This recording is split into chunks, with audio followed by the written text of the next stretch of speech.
Mauritius, an Indian Ocean island nation known for its beaches, lagoons, and reefs. The mountainous interior includes the Black River, the gorgeous national park with rainforests, waterfalls, hiking trails, and wildlife like the flying fox. So let us know why the Mauritius oil spills are so serious.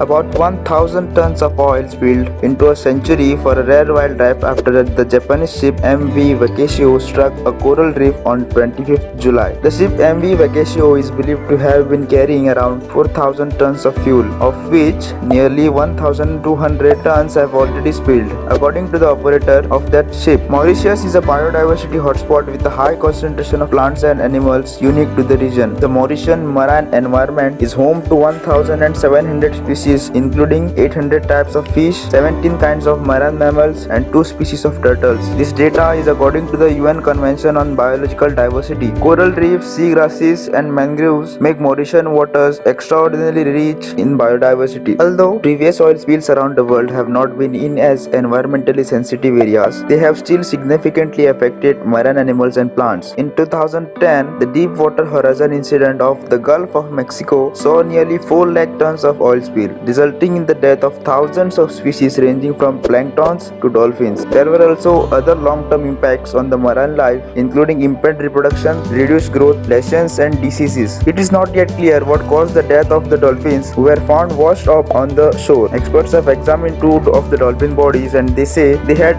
bite marks from sharks but could not find no traces of hydrocarbons in their bodies. Environmental campaigners have demanded an independent investigation, saying they were either killed as a direct result of the spill or when it was scuttled. Even in the 1978, a large crude oil carrier ran aground off the coast of Brittany, which is in France, which leaked nearly 70 million gallons of oil into the sea. Around 200 miles of the French coast were polluted by the oil slick, and it killed millions of invertebrates such as mollusks and crustaceans. Spill also killed an estimated 20,000 birds and contaminated oyster beds in the region. Experts say that despite of the best efforts, generally less than 10% of the oil spilled in incidents like this is successfully cleaned up. So now coming to the cleaning, one of the results from the Northeastern University was a sponge. Well, a sponge with a coating of magnetic nanostructures and a carbon-based surface to attract the oil molecules. Oil can be recollected from the sponge and once burned, its soot can be used as an electrode for lithium-ion batteries. Slightly advanced in the terms of equipment involved, a solution Carlo Ratti, the director of MIT Sensible City Lab, pioneered is the Sea Swarm robot. Developed as a response to the Deepwater Horizon spill, they are self-driving navigating robots that use GPS while working in groups or swarms. The robot sets are covered with a photovoltaic cell that generates electricity which propels the robot forward. Meanwhile, its non-wire covered conveyor belt rotates to suck up the pollutants. The belt is then compressed to remove the oil. The clean part of the belt sucks up the oil again, making it a continuing process.